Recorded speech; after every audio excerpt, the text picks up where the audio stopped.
Well, I am not entirely looking my best right now, but this is not a video that I intended to make, put a lot of effort into it, I guess, if you want to put it that way. I just want to do a live stream. Just talk, hang out, chat around, that sort of business. Talk about the second Adam theology. Basically, I don't know if to those that have seen a video that I did recently with Gnostic Informant and James Valiant, I talked about the second Adam theology to an extent. And I felt like discussing this in greater depth. But before I continue, I'll be right back. I'm just going to put up the background live stream logo, and then we'll continue.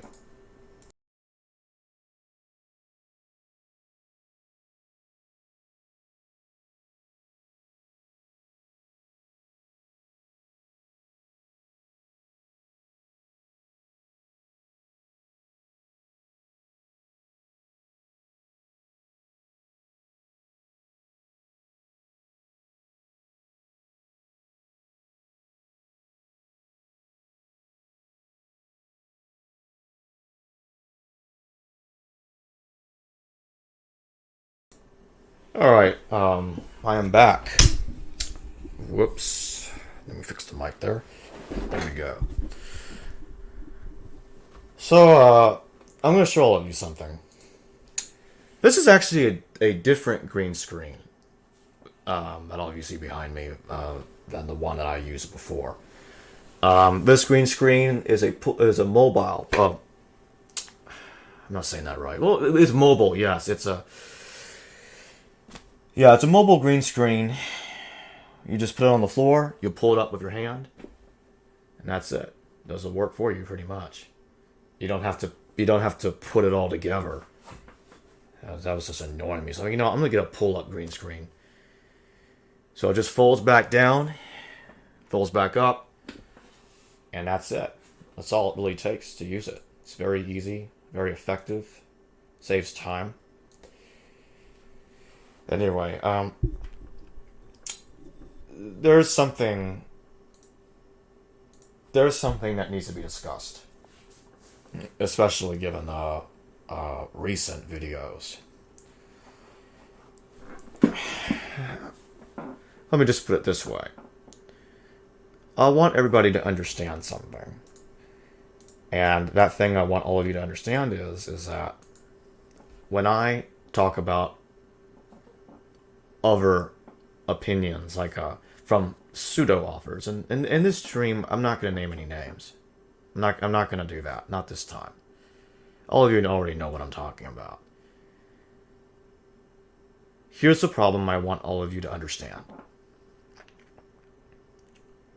When other people think that my research is similar to this guy or that guy that's spreading nonsense, pseudo-nonsense, very misinforming conclusions, basically. How should I put it?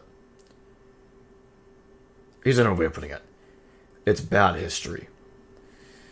They conclude on certain things without actual evidence. And they think that one name sounds like another name. And people that do that just don't know how to research. Now, I have made mistakes in my research in the past. And the difference between myself and certain individuals that I'm talking about is that I know that when I'm wrong, I correct myself. I admit it. I admit my mistakes. The people that I'm talking about don't do that.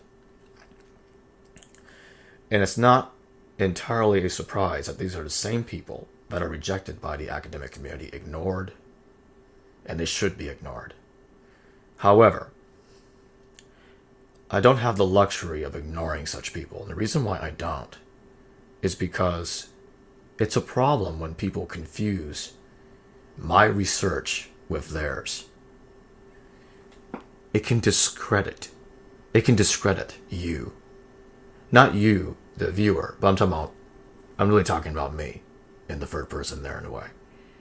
I'm talking about myself. It can discredit myself, and it has to stop. I want people to understand that I don't think like these people. There may be some superficial similarities, but that's all they really are. And I'm not. And that might just be being generous.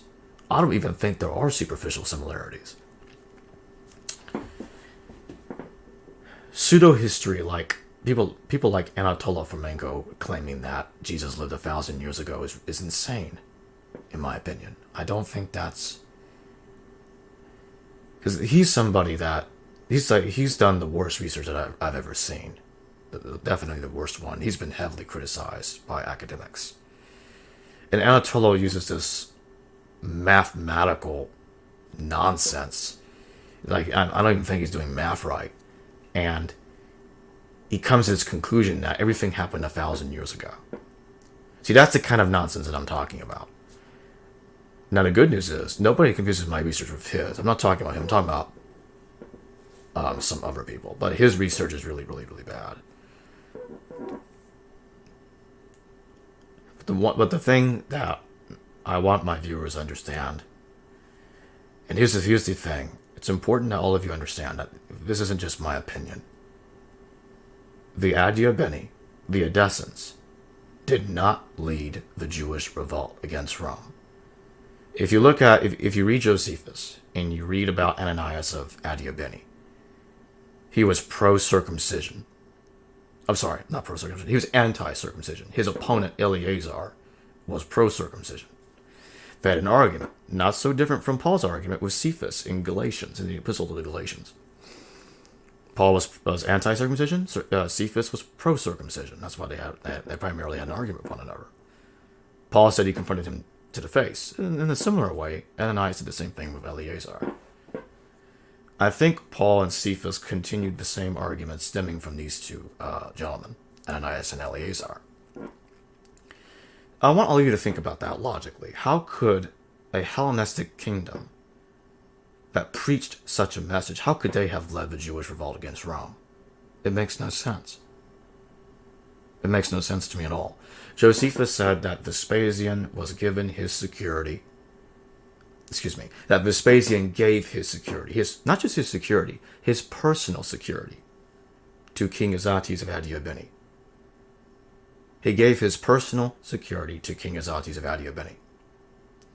How else am I supposed to interpret this? Is he anti-Roman or is he pro-Roman?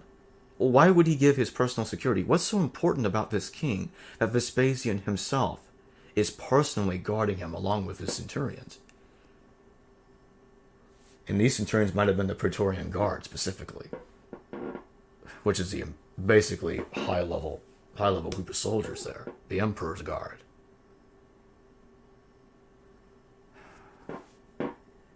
So I want that to be explained to me. How can that be true at the same time and Azates be the leader of the Jewish war?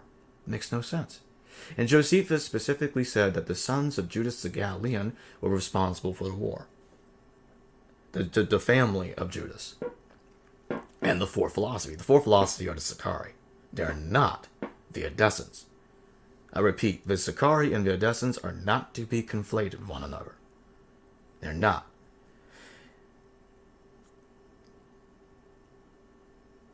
Ethan Stiles says, I think a big difference is that you actually speak from sources and are keen to show your work, so to speak, instead of merely crafting a compelling narrative that Occam's razor could easily cut down. Thank you. Yes. I'd like to think that's the difference. And I believe it. I believe that is a difference. It's a key difference.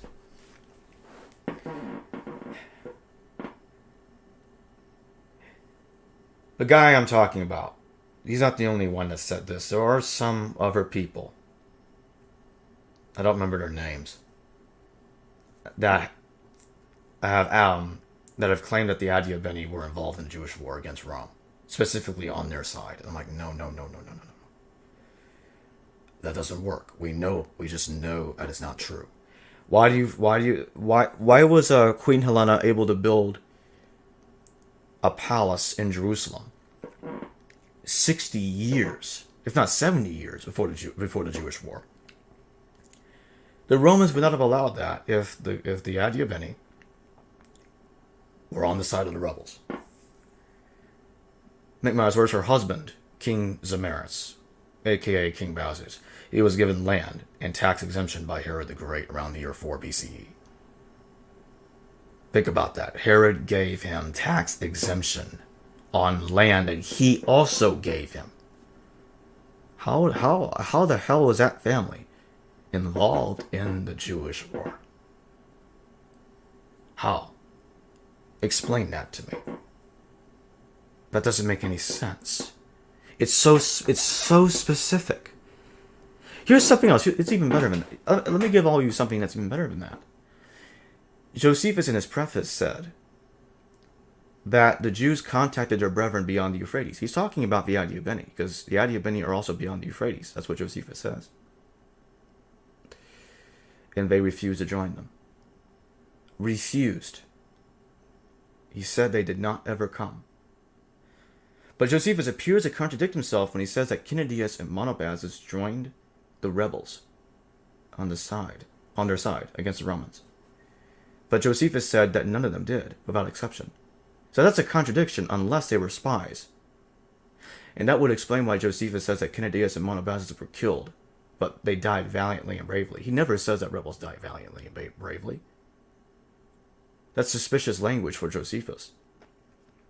These were Roman spies. These were not genuine rebels.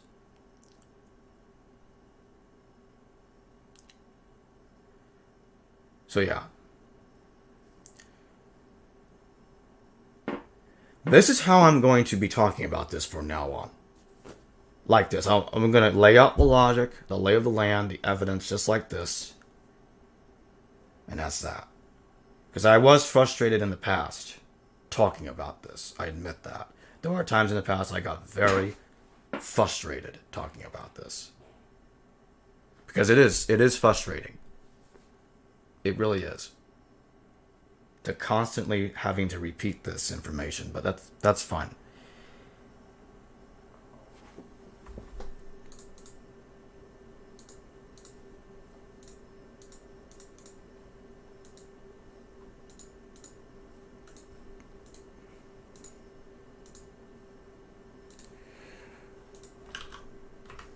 So if any of you want to join me, I put a link in the chat. So if anyone wants to join me, they can.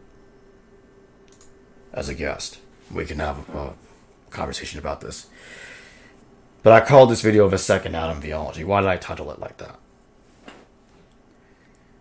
Because, as I said before, the second Adam is a king. He is a parable of a king exiled without a throne. The number 500 is specifically associated with him. That's something that we know. Oh, hello, Alexander. How are you doing? Good. What's up, man? Yeah, welcome into the show. You have any questions for me? Yeah, well, I was kind of looking into some more into the Vespasian origins of Christianity today. Could you kind of elaborate on that? Okay, so you're going to be talking about Roman provenance?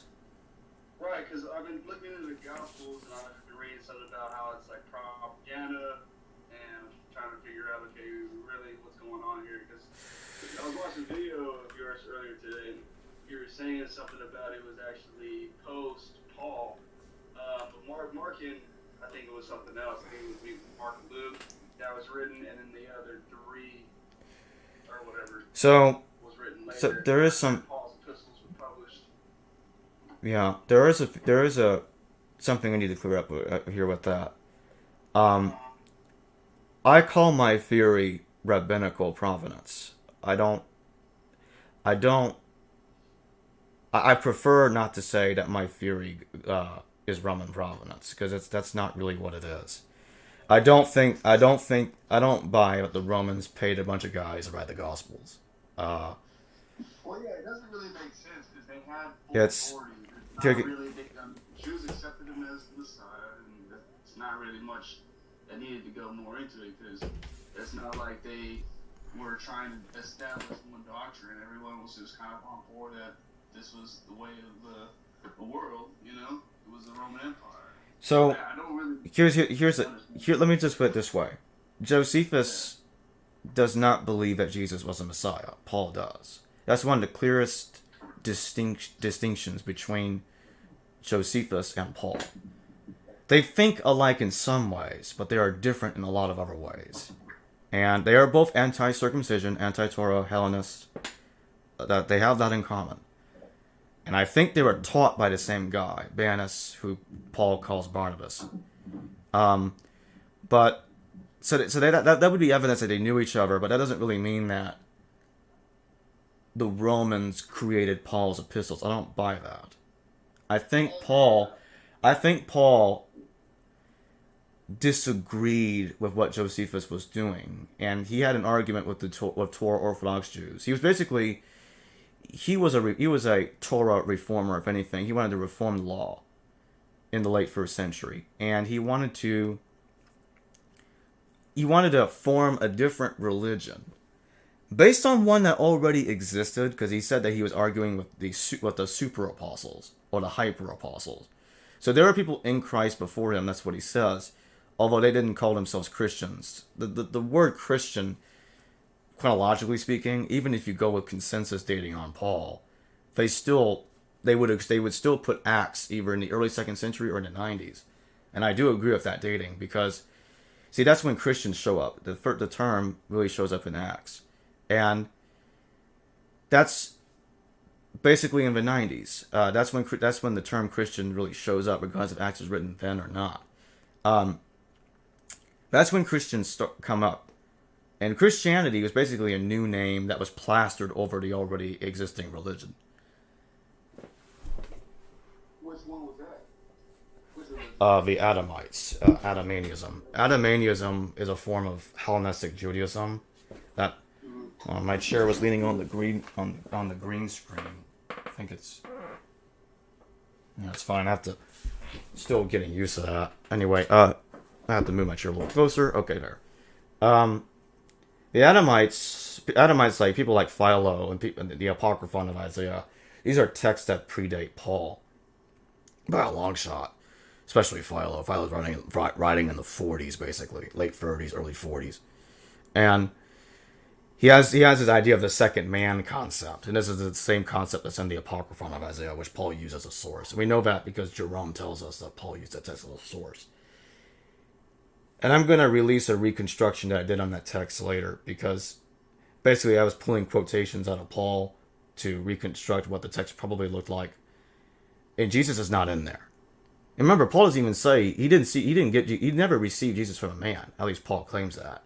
He says he received it from revelation, from visions, hallucinations. At least he, in my opinion, I don't think he actually received it from visions. I think he really received it from men. He's just lying. John, you skipped out on the part where you're saying Revelations was from what? He said Jesus. He said no. But he said that Paul. I'm saying that Paul claims that he received his knowledge of Jesus from revelation. Don't confuse that with the book of Revelation. It's not the same thing. From his revelation. His visions. Yeah. Okay. Right. So back to the Gospels. Gospel dating. Yeah, I would put Mark in the range of 97 to 100. Matthew, the next gospel, would be around 110. Luke would be 120. Although I probably would prefer to put Matthew a little earlier than that, probably 107. And then... What's that? Why are you doing it like right there in the middle of Paul and Marcion? I'm not. Marcion wrote in the 140s. Right. I mean, because you're dating 110, 120. Yeah, I think Marcion's literature is younger. I don't think any of the New Testament was written after Marcion. I think it was all before Marcion. Well, yeah. No, definitely. Yeah, I would agree with that. And I would put John in the 130s. because I'm convinced, although for different reasons, and in a later video a video that I want to do in the future that will explain this, I agree with Samuel Zinner's dating of the Gospel of John. I think John has knowledge of the Bar Kokhba revolt. He made a very complex but interesting case for that dating.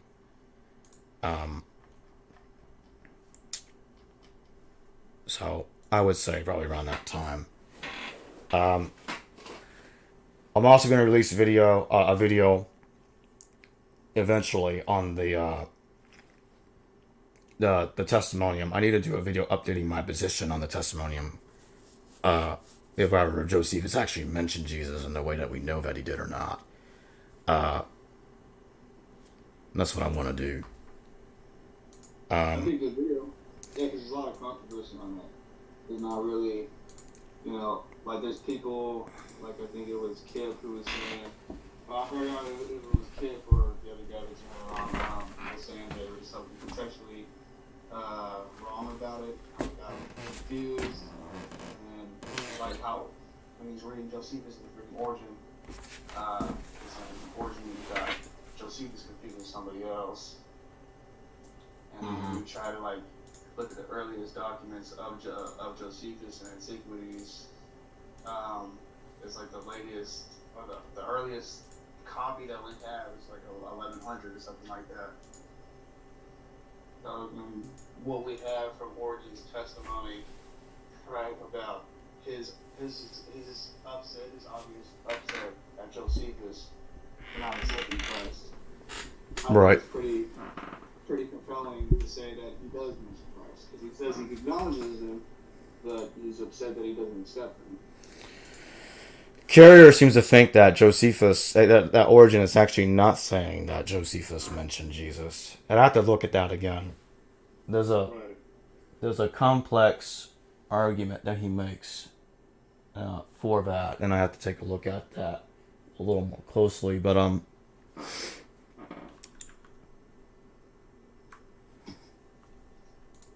anyway, if anyone else wants to join as guests, you can. But, I mean, we can do more than two. Yeah,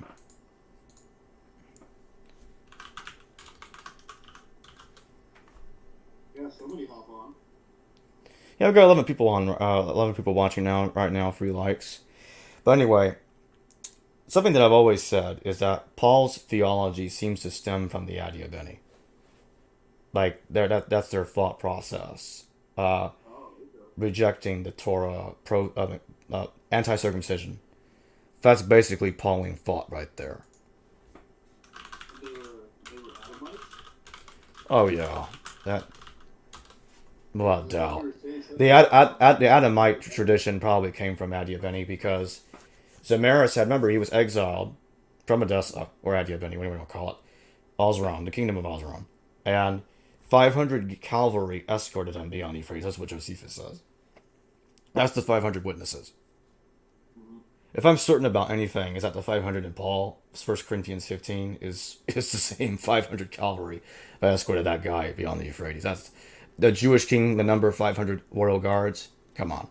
And with that, do you think that makes it, like, what's the significance of that being Jesus? Because this is like 500 witnesses. No, this king is not Jesus. He's the one that they call the second Adam. Paul conflates Jesus with this guy. He reinterprets Jesus as if he were that guy. Like the second Adam. He applies it. Actually, I'm putting it in the wrong way. He applies the title second Adam to Jesus. He transfers those attributes to Jesus. And he ignores this king that I'm talking about. It's not until the pseudo-Pauline letters, like the 1 and 2 Timothy, I don't remember which Timothy, I think it was in 2 Timothy, that they called Jesus the King of Kings, Lord of Lords. That's when they start calling Jesus a king. Paul doesn't, because Paul's not talking about a king. He's talking about somebody that was actually crucified. And honestly, I'm convinced that Jesus existed, historically, regardless if Josephus mentions him or not, regardless if Carrier is right or not. It has no bearing on me believing if the guy exists or not. Paul really doesn't make a whole lot of sense to me unless unless he's twisting somebody that the Jews already know about. Because, like, here's the thing. I can't see Paul convincing the Jews on anything about Jesus unless they knew the guy existed. Paul is reinterpreting Jesus. He says, oh, after he died, he had some kind of heavenly Jesus went through some heavenly reformation, and he realized he was wrong for what he did. That's why Paul wrote Romans 13 the way he did. He said all governments are appointed by God. Because what he's insinuating is that after Jesus died, Jesus' viewpoint became Paul's viewpoint. He doesn't directly tell you that Jesus repented and regretted his insurrections against Rome, but he implies it when he says, after Jesus' death, he came to him. And now Paul preaches his message, and James rejects Paul and calls him a liar. The only explanation for that must be that Paul is claiming that Jesus repented in heaven because he regretted rebelling against Rome, and now he's become pro-Roman. So Paul is writing a text that's, the idea of it is that he's cozying up to the Romans. Oh, wow. Human Nature, $68.49. Super chat. Thank you.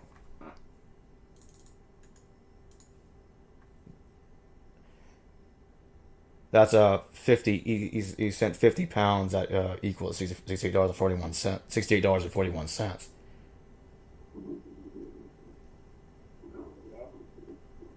Yeah, thank you. Wow. That's a lot. If you have any questions, feel free. If you want to come on, by all means, please do. That's a lot.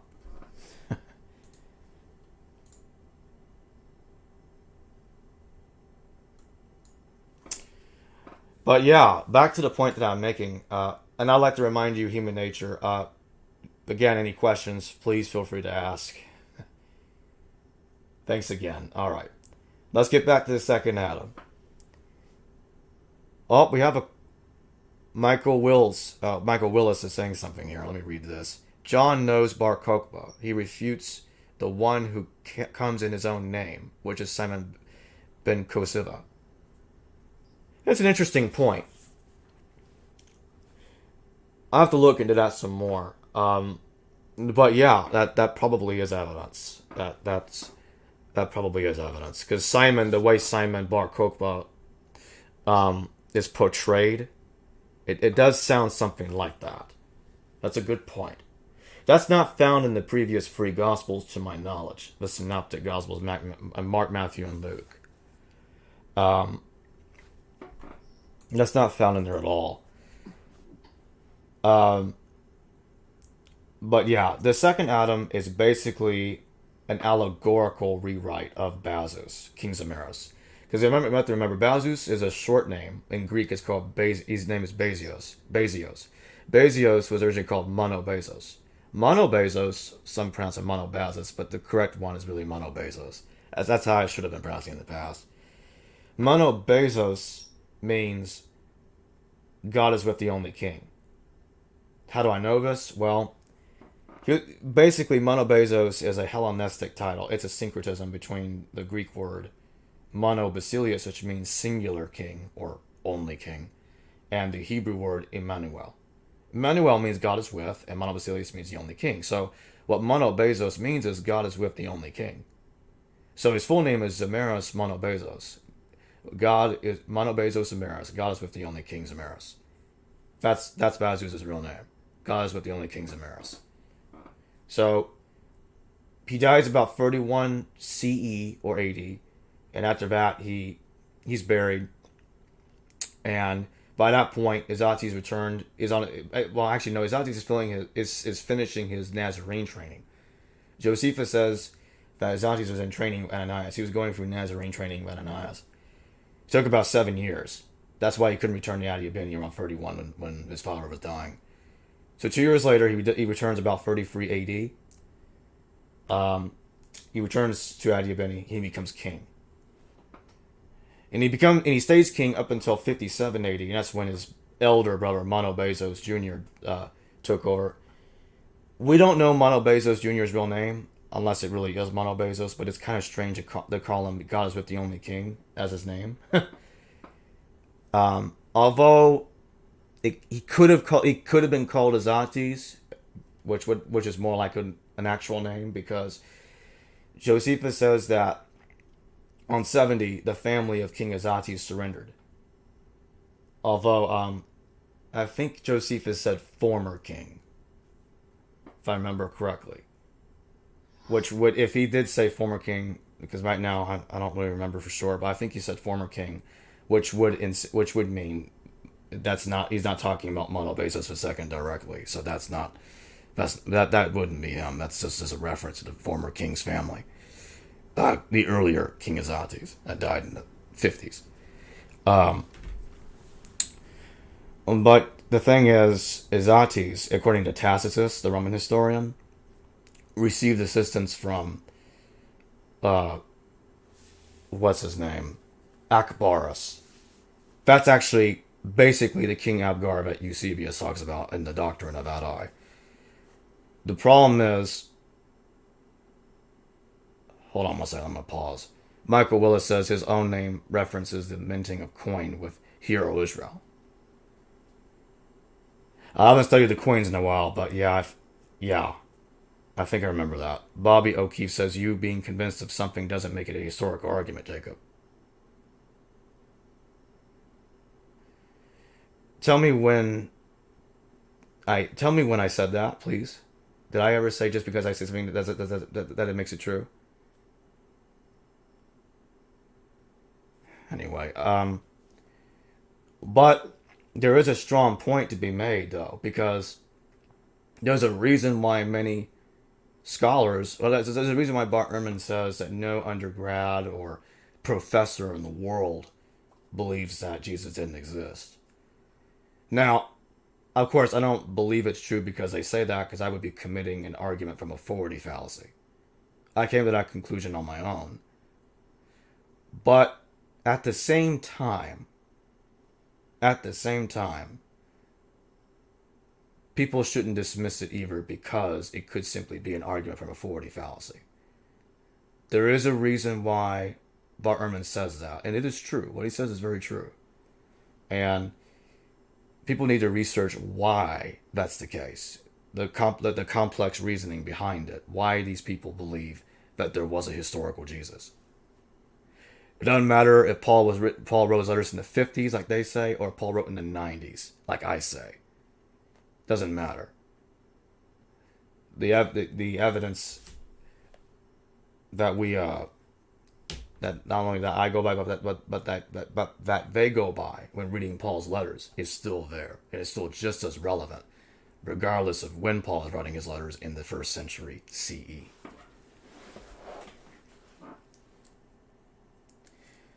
And in most cases,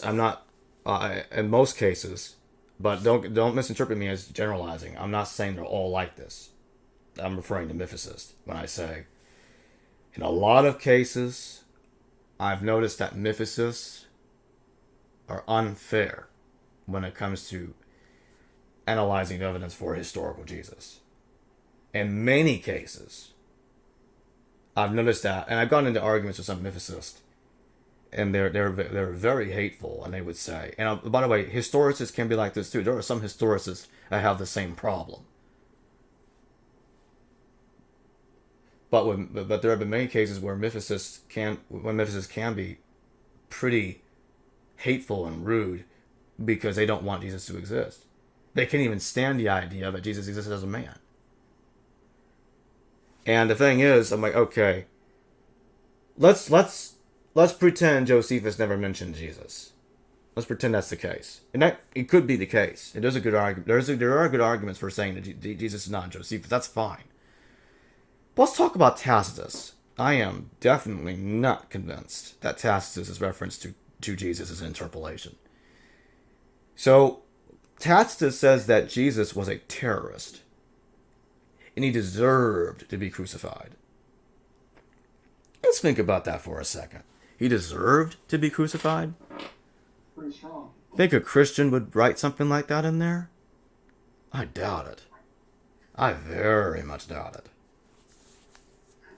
I mean, that's why I draw the red line with interpolations. That's where I'm like, no, I'm not saying that's interpolation, not happening.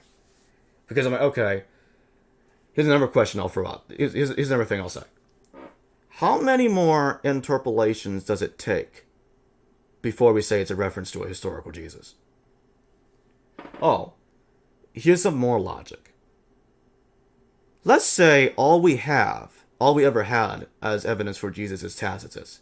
What if we never had a New Testament? And the only thing that we were told about Jesus is that little paragraph in Tacitus that mentions him. They wouldn't be saying that was an interpolation. They would be saying, oh, he's as historical as Judas the Galilean as anybody else in Josephus, as James or Menahem, the Jewish War. Like, they wouldn't have a problem with it. They wouldn't be saying that's an interpolation. Bobby says, you just said it's your conviction Jesus existed, even if Josephus doesn't mention him. Yes, I did say that. But that's not the same thing that you were claiming that I said earlier. You were asserting that being convinced of something doesn't make a historical argument, Jacob. Unless what you meant is that, unless you were trying to say, Jacob, just because you are convinced of something doesn't mean it's true. Like for me in that sense. If you're not saying that I'm telling everybody else this is true because I said so, then okay. I suppose I understand what you mean by the way it's typed out didn't quite come across that way. Anyway, but yes, even if Josephus doesn't mention him, I am still convinced Jesus existed because primarily it's because Tacitus. And some people will say, well, Tacitus doesn't rely on the New Testament. Explain to me, how does Tacitus get the idea that Jesus was a terrorist and a rebel from the New Testament? Show me where it says that in the New Testament. It's not there. Now some people say, well, Jacob, he was arrested with Barabbas who committed murder in the revolt. It does say that in the Gospels. But who committed revolution and murder? Was it Christ or Barabbas? It was Barabbas, not Christ.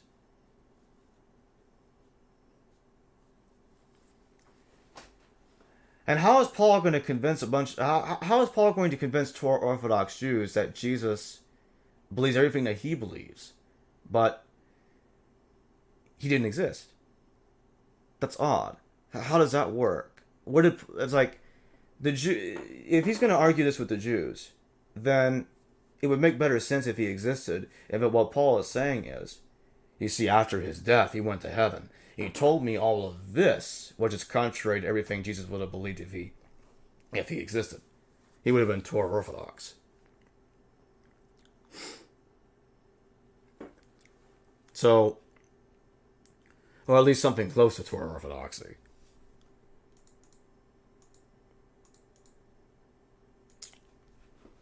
That's my problem. And it's Tacitus and the issue of saying, okay, if there was no New Testament and the only evidence that we had for Jesus was Tacitus, that there wouldn't be a dispute. And 3, how does Paul make an argument with Torah Orthodox Jews about Jesus believing what he believes if Jesus didn't even exist? He was just an angel. Those 3 things is what's keeping me from being a mythicist. And in my opinion, I don't think there's ever been a good argument against that, against those 3 points. And I don't think anyone's made those 3 points in the same way that I've made before. Not like that. I don't know if anyone's argued it like that before. I could be wrong, but there were similar arguments, but not put in the same way. Definitely not put in the same way that I'm putting it in, at least to my knowledge. I could be wrong though. Carl Rager says the fact that someone had to make up a myth about Jesus in and of itself proves there was a Jesus. Otherwise, what's the reason for making up the myth? They already had one. There you go. Yeah. And here's the thing: there's a lot of pseudo historicist nonsense out there that says, "Oh, Jesus lived in a different time, or he was this guy or that guy," with very poor reasoning and illogical and nonsense. 25 guys. Oh yeah. Oh man. I'm not even gonna get into that very much tonight. I'm taking a break from that crap.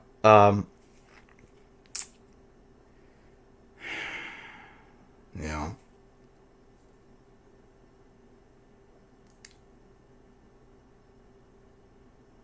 It's really cringeworthy. And then you have pseudo mythicists who will say everything was plagiarized from Egypt, or everything was plagiarized from India. Or, they can't make up their mind where the Jesus story came from. It's all over the place. A mess. A train wreck.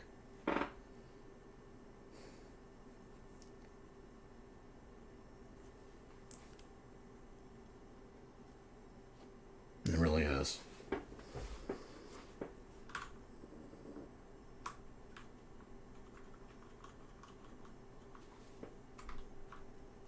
So, what do you think the intention of the Gospels originally were? Could you repeat that, please? Like, okay, so there's they're Gospels, and then they're being written in between. You know, they're being written like semi shortly after Vespasian, about 20 years later, right? So, what was the purpose of these Gospels being written about a Roman Jesus? So, even though there are revolt within that time period of those things being written, anyways. well, let me read this comment from Bobby O'Keefe. Jacob, people in history are not always logical or rational. Your A presupposition works in theory, but not always in practice. I think you meant to say your presupposition works in theory, but not always in practice. It'd be better worded like that. Anyway. Well. Okay, he corrected it. Well, let me just put it this way. Let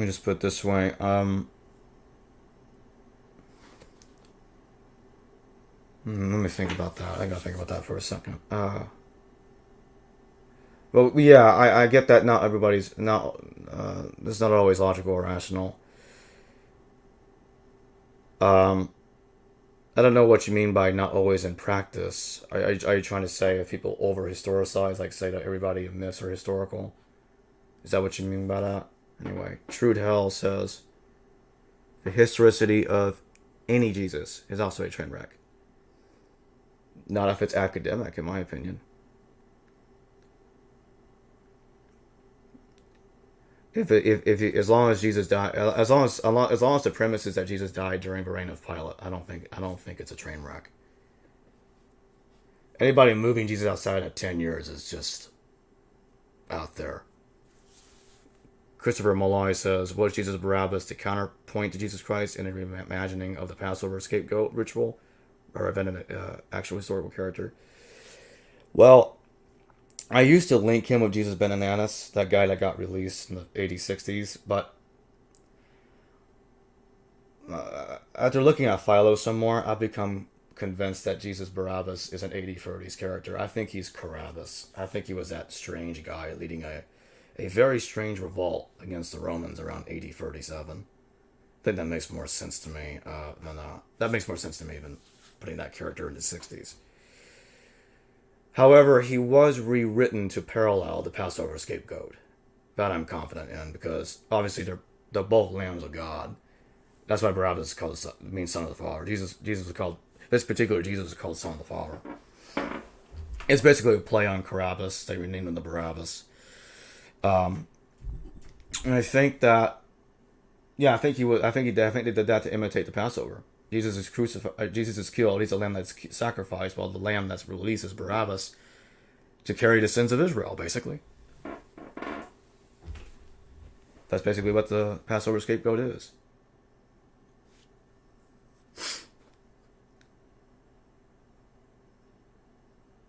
I'd like to remind anyone, if any of you are not subscribed, please do. The channel's growing very slowly, but it's getting there. It's getting a little faster. but not fast enough in my opinion. Ethan Stahl says, what do you think of the various Q hypothesis? My opinion is neutral currently on the topic personally. I think that Jesus probably existed, but most things attributed to him are born from syncretism. Well, that's... I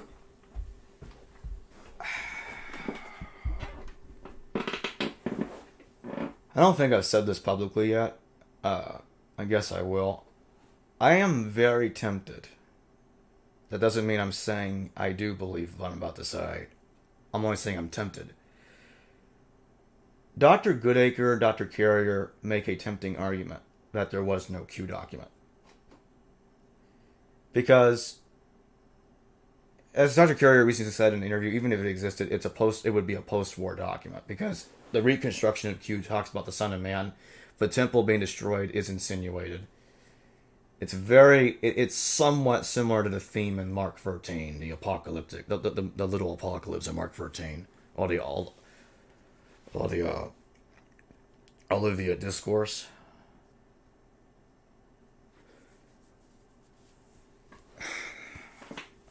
Which makes sense to me. Even if it did exist, I don't think there's been a good methodology established to even figure out what the hell Jesus said in there and what he didn't say in there. True to Hell says, the scapegoat gets killed, it is chased to death. Well, at the same time, I think, in a way, I still think that the story of Barabbas in the Gospels was the result of Jesus being transposed to Barabbas. And that's regardless if it has anything to do with the Yom Kippur Passover ritual or not. Michael Willis says, Mark clearly depicts Jesus as a disciple of the Baptist. Later Gospels have to correct this view. This is a good argument from embarrassment in favor of historical Jesus. Yeah, I can see that. Carl Rager says, I think mythicists fail to recognize that some historicists understand perfectly well that myth-making was standard practice. Do mythicists have an explanation for the anti-Semitism of the Gospels?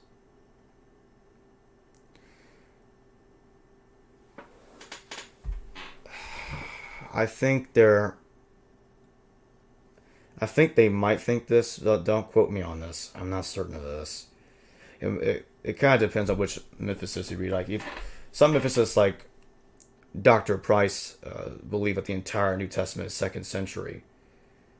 And the anti-Semitism in the Gospels and in Paul's letters might have something to do with, like, I don't know. I'm like I said, don't quote me on this. I might be mixing some stuff up here, but it might have something to do with Gnostics saying that the Jewish God is the devil, and that Jesus is the son of a higher God. That kind of stuff. I don't know.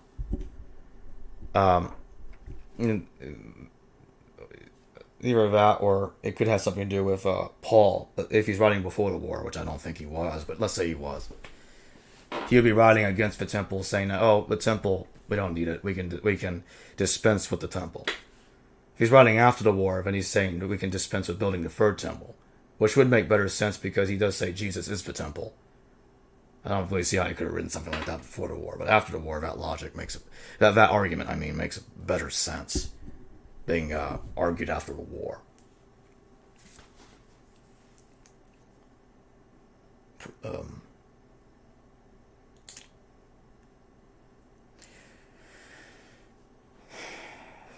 Speaking on pseudo-historicism, oh wow, human nature again, another 20 pounds. Up to $95.74 now total from both Super Chats. Human Nature asks, why did John the Baptist ask if Jesus was the expected Messiah if he has already baptized him before his arrest? That's a good question. I don't think the historical John the Baptist actually thought that Jesus was the Messiah. I think that's a gospel invention. Because Josephus, if we go with the testimonium being authentic, which lately I have to admit, especially from the last interview I did with Dr. Carrier, I also find it tempting to say the testimonium might be a complete forgery. I'll do a video on that, analyzing my final decision on the matter based on the current evidence that we have. But I also argued in the past that if the testimonium is a forgery, then the most likely historical Jesus would be the Samaritan, the rebel that led the revolt after John's death around the year AD 36.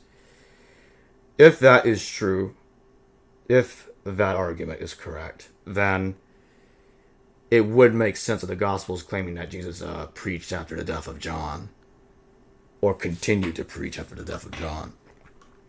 The Samaritan would fit with that. Also, the Gospels call him the Samaritan anyway, or at least one of them does. I think it's in John. Carl Rager says, do Memphisists have an argument one way or the other about the rebel Jesus? I'll come back to that question. I gotta think about that one for a second. Christopher Malloy says, Jesus was called the son of Elyon, not the son of Yahweh. Yes, I'm aware of that. Dr. Margaret Barker argues that Jesus is a theophany of Yahweh in her book, Israel's Second God. I think that's the book she argues it in. I actually do believe she is correct. I think Dr. Price is also convinced on that.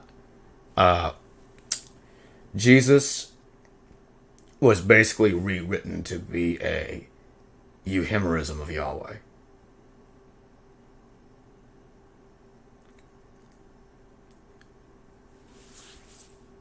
It does look that way. I mean, even Paul is saying the same thing. That's the strong point of Dr. Margaret Barker's argument, probably the strongest point, that the entire New Testament never calls Jesus the son of Krios. Krios is Greek for Lord, corresponding to the Hebrew Adonai, or Adon, meaning the Lord. It never calls God the Lord, but Jesus is always Lord. He's always the Lord, Krios. I'm like, wow. It certainly looks that way, that Jesus is a theophany of Yahweh. I mean, the Epistle of Jude even actually goes all the way and actually says it. In Jude, the letter of Jude, it says that Jesus saved a people out of Egypt. Or in some translations, it'll say the Lord saved a people out of Egypt. And the Gospels often say that Jesus came to save his people, insinuating that he is... That's basically a direct identification of Jesus, the Jesus character, with the God of the Old Testament, right there. Which would go perfectly with Jesus saying, the Jesus character saying, I came not to change one tittle of the law, but to fulfill the law. Which flies in the face of modern Christians, whom often argue that we're under a new covenant now. The old covenant is to be dispensed. I'm like, no, that's not what the Jesus character said in the Gospels. Although there are contradictions in the New Testament too that say, actually, we can dispense of the Torah. I mean, just ask Paul. Just read his letters. That's exactly what he does. Doesn't Jesus actually say that he's there to fulfill Abraham's covenant? He does say that.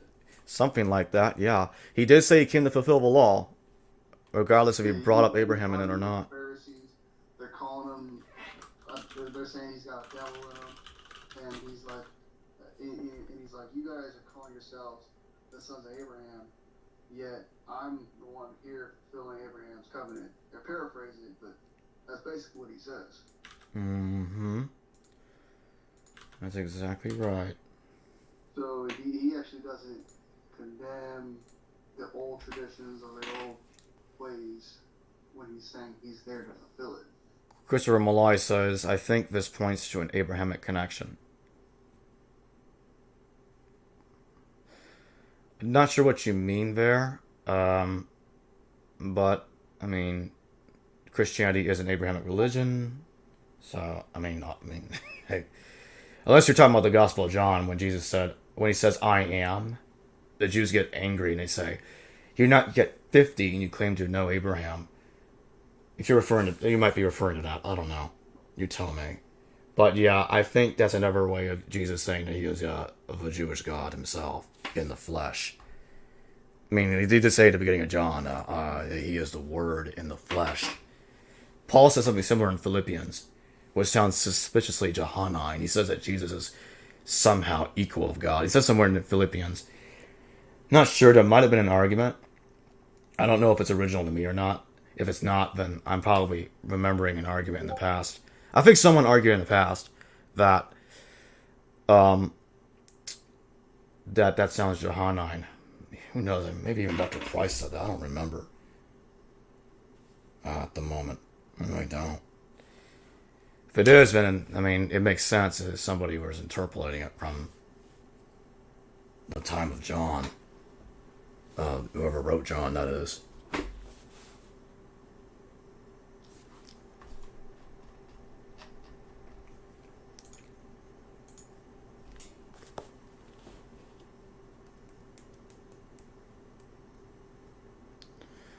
Any more questions from anyone? Oh, Christopher.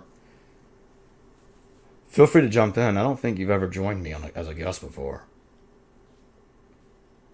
I mean, most people watching haven't. Throwing the link in there again.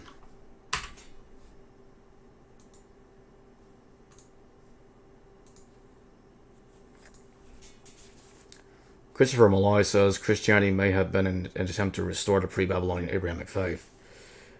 I agree. That's exactly what I think. I mean, I don't think it was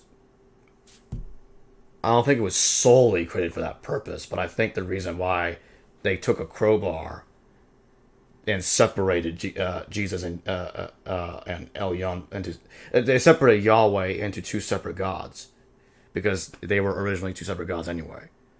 So they probably, I think that at least that aspect of it definitely was attempting to do that. No doubt. No doubt at all. Oh, and just so all you know, you can join in through phones. You don't have to do it through the computer. It works on the phone. Christopher Malloy says, not tonight, buddy. Okay. Well, someday jump on here, man. Someday. Anyway,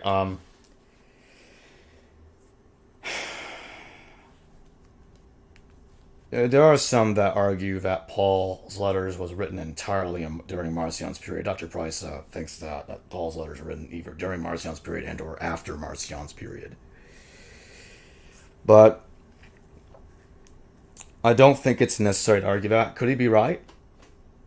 It's possible. Maybe he is. But I think it makes better sense to put Paul's letters in the 90s. And I think I agree with the consensus of Paul wrote at least 7 of them. And maybe even bits of the rest. There are arguments for that. And then there's a war. There's another revolt by the Jews. Yeah, in between the Bar Kokhba and the Jewish war, there was the Kittos revolt, which was a brutal revolt at Cyprus. They killed 200,000 Gentiles? Yeah. Wasn't as catastrophic as the Jewish revolt and the Bar Kokhba revolts were, but it's pretty bad. Carl Rager says, would it be assumed that the patriarchs, bishops of Constantinople, Antioch, Alexandria, Rome would have been members of the College of Pontiffs? I gotta look into that some more. I don't know. Maybe. I don't know. I don't want to give a definitive answer on that right now because I'm not even confident what the answer is on that yet. I don't know. Could be. I don't know.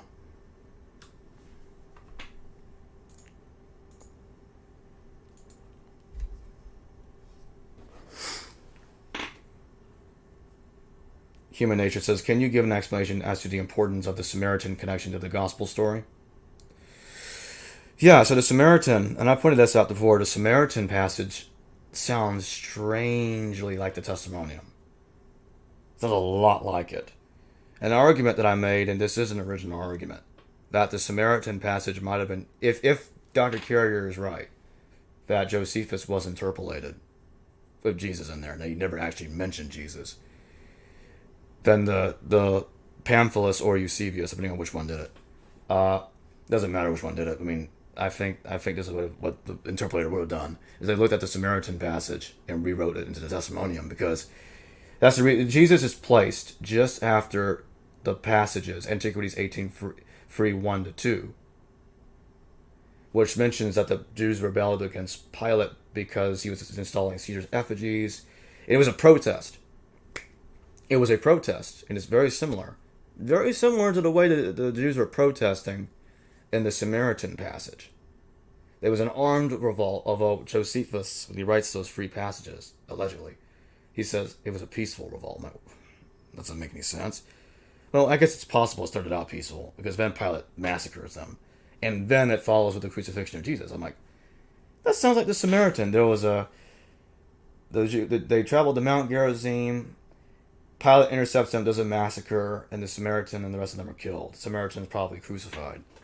I'm like, wait a minute. That sounds just like the Testimonium. Now, I do think Josephus wrote Antiquities 18:3, 1-2. But by putting the Testimonium right after Antiquities 18:3, 2, it changes the context and makes it sound like the Samaritan. It could be that that an interpolator rewrote the Samaritan as this Jesus character because it was probably assumed, and this is speculation, but it was probably assumed that there might have been a historical connection between Jesus and the Samaritan. So by putting Jesus as a peaceful protester in Josephus, it would kind of cozy up the text to the Gospels, and some scholars like Olson argued that Luke was used by the interpolator to write the passage too. And I think if it was interpolated, then the interpolator would have used Luke and the Samaritan passage together to create the Testimonium. And I'll say this: it probably happened that way. And I'm tempted to return to that argument because I used to argue that in the past that that's probably what happened, and maybe it did. I don't think anyone's argued that the Samaritan actually was used to rewrite the testimony, to write in the Testimonium before. Now, the closest thing to that argument comes from Professor Robert Eisman. He argued that the Samaritan revolt sounds suspiciously like Jesus and his revolt. But I don't recall him ever comparing it to the Testimonium. I don't think he ever did. That argument appears to be original to mine. To me. But regardless if it's original to me or not, I agree with Eisman that the Samaritan revolt sounds very much like the Jesus revolt. It sounds very much like it. It probably is. It probably is Jesus. And it's tempting to say he's Jesus. And you know what? It actually sounds a lot like Chrestus too. The way Tacitus writes about Chrestus. If anything, he could have borrowed his account from the Samaritan in Josephus, from the original Josephus. Who knows? Maybe the original Josephus actually said the Samaritan was Jesus. If he did, which we don't have an older copy of Josephus. We don't have a Josephus from that time period, so we can't know the answer to this question at this time with 100% certainty. But if the Samaritan could have been called Jesus. If he were, oh yeah, then that would actually be that would be the. I think that would be the final evidence that an interpolator would have to hurry and say, "Oh crap, Jesus is a rebel. We gotta interpolate something and get rid of that." Although this didn't happen with Tacitus, that's an argument against this actually. That if it was done for that if the interpolation was done for that reason, if an interpolator omitted the name Jesus from the Samaritan passage, why didn't they do that with Tacitus? Although Tacitus calls him Chrestus, not Jesus, it is clearly a reference to Jesus. It's called Christ. Chrestus, same thing. And Suetonius might be talking about the same guy. The Jews led a revolt against the city of Rome itself around AD 50, according to Paulus Erosius. It happened in the 9th year of Claudius. Yeah, Paulus Erosius dates the rebellion of Chrestus to the 9th year of Claudius, AD 50. And they said, well, Suetonius says, the revolt was instigated by Chrestus. It could be that it's actually Jesus' death that's still inspiring the Jews during Claudius' reign to lead a rebellion against Rome. If that's correct, then Suetonius is yet another independent evidence that another independent report that there was a historical Jesus.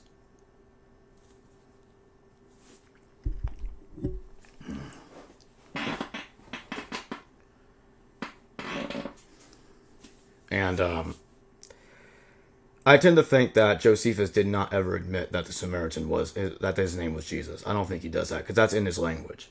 Josephus has done that before to tell us about somebody who won't name who it is, like the Egyptian false prophet, leading in a rebellion at the Mount of Olives.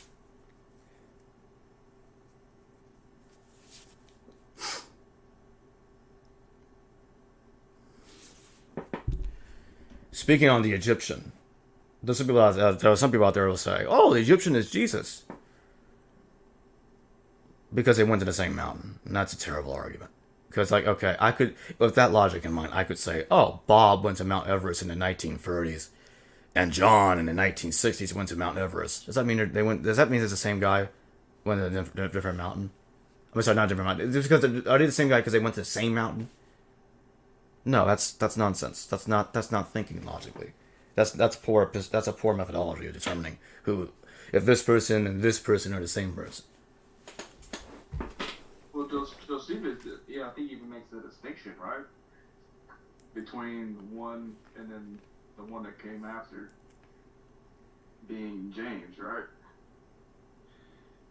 Well, what do you mean? What do you mean by that?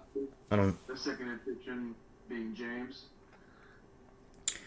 Okay, that came from an argument I made recently. Let me straighten that out. Okay, I argued that James in the book of that James the Just in the New Testament might actually be the Egyptian in the book of Acts, not the person in Josephus. Just want to clear that up. I am not identifying James with the Egyptian in Josephus at all. I think it was a title for two separate people. The one in Josephus led an army of 30,000 men. The one in the book of Acts led an army of, I think, 4,000 men or 5,000. I don't remember the exact number. You know what? I can find out right now.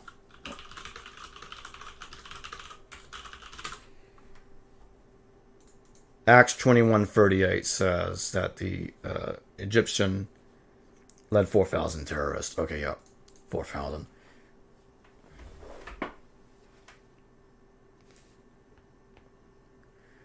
Christopher Malloy says that massacre may be the origins of anti-Semitism in the Gospels. Oh, that's a good one. Maybe. I think they could have gotten it from Paul in 1 Thessalonians, who said that the Jews killed Jesus, resulting in the wrath of God coming upon them, which is similar language that Hegesippus uses, that the death of James caused the destruction of the temple. Which is why I'm convinced that 1 Thessalonians 2:13-16 has to be talking about destruction of the temple.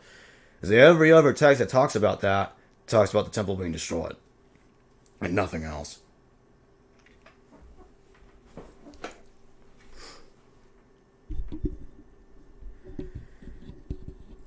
The Egyptian in Acts, there's been several attempts to identify who he is. There are actually some scholars that think that Simon Magus is the Egyptian. Others think he's Yeshu ben Stada in the Talmud. Because he was called a rebel from Egypt. And that's possible, but the Egypt thing is a common thought process in Judaism, especially in those days. We used to create multiple allegories. Wasn't Valiant saying something like it, or I don't know if it was Valiant, but there was this argument made that there was these synchronicities between the style written in the Old Testament about Moses is being applied to Paul and being applied to Jesus in the New Testament, right? Something like that. But I'll come back to that in a second. Human Nature says, the disciples knew not the doctrines of the resurrection. Is that possible when they were apparently from the sect of the Pharisees? That is what makes me suspect that Jesus was a Samaritan. Well, let's get something clear about this. With the exception of Sadok was a Jewish rebel. If I remember correctly, Josephus said he was a Pharisee. I don't remember where he said this. I'm not certain that he was a Pharisee, but I think he was. Pharisees were typically not rebels. They were typically on the side of the Jewish high priesthood, who were more often than not pro-Roman.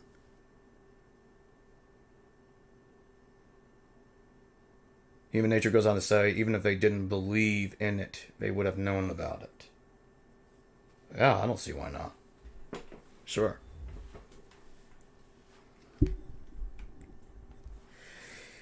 Now, Dr. Carrier argues that Origen is bad evidence that Jesus is mentioned in Josephus, and I'm leaning to I'm tempted to agree with him, because what he does what he uses to show that Origen is bad evidence that Jesus is in Josephus is because he says that Josephus says the death of James caused the war, and that's not found in any manuscripts of Josephus. And no one else talks about it either. But the first reason is the big problem here. The second reason is circumstantial. The first reason is a big problem. Especially given the third reason. Hegesippus is the one that said that, not Josephus. So Dr. Carrier says that Hegesippus confused Josephus. Oh, sorry, not Hegesippus. Origen confused Josephus with Hegesippus. This is what I meant to say. It does appear that he did, and if he did, well, Josephus is mixing up his sources. Not Josephus, Origen. Origen is mixing up his sources. And it looks like he is. Although, if one were to interpret Origen as being specific that Jesus is in Josephus, because the thing is, Carrier says, Origen says that Josephus does not believe Jesus was the Christ, as if Josephus doesn't mention him, and because of that he doesn't believe he was the Christ. Maybe. I'm not convinced that James is a brother of Jesus ben Damnius, though. I don't think it's necessary to say that. In fact, that doesn't make a whole lot of sense to me, because Jesus ben Damnius was anti-Torah. When he replaced Ananias after he killed Ananias, Jesus ben Damnius only ruled the high priesthood for 3 months. Just go read it. Even in the Carrier interview, I have the whole paragraph on the screen, the whole passage. He only controlled it for 3 months. Actually, excuse me. I don't think I did put that part on the screen. But anyway, in the passage after the James passage, he controls the high priesthood for only 3 months. He is removed from power because he didn't follow the Torah.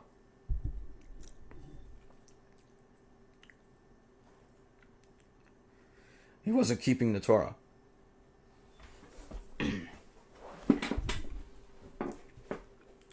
And that's a problem, because if he wasn't keeping the Torah, well, there you go. And Ananias, he killed James because he wasn't keeping the Torah himself either. Which, him murdering James and him not keeping the Torah are the two primary reasons he was removed from the high priesthood, especially for the second reason. He murdered James. The Jews would have been happy if they appointed James' brother as the high priest. They were not. It only got worse. So there you go. I don't think it's necessary to say that he's the brother of Jesus ben Damnius, even if Laudanamos Christos, brother of Christ, was interpolated.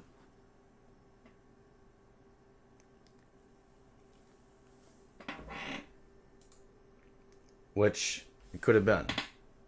I admit, it does seem that way.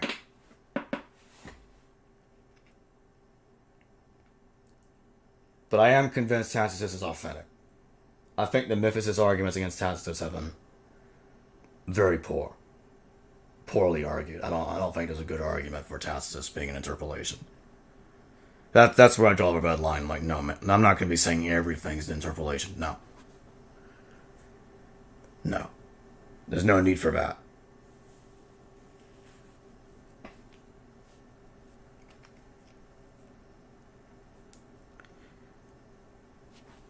Let's see here. We got no more questions. Nobody else joining the conversation on Zoom. So, okay. Well, I'm going to go ahead and head off. I thank all of you for joining me. Human Nature, thanks for the super chats. Just want to say that just one more time. If any of you haven't subscribed, please do. Like and share this video. Check the links in the description. If any of you wish to financially support the channel, check out Patreon or PayPal, and or become members of this channel. YouTube members on this channel is now enabled. So if any of you want to donate monthly through that instead of through Patreon, you can do that. Anyway, thanks for watching, everybody. I'll see all of you later.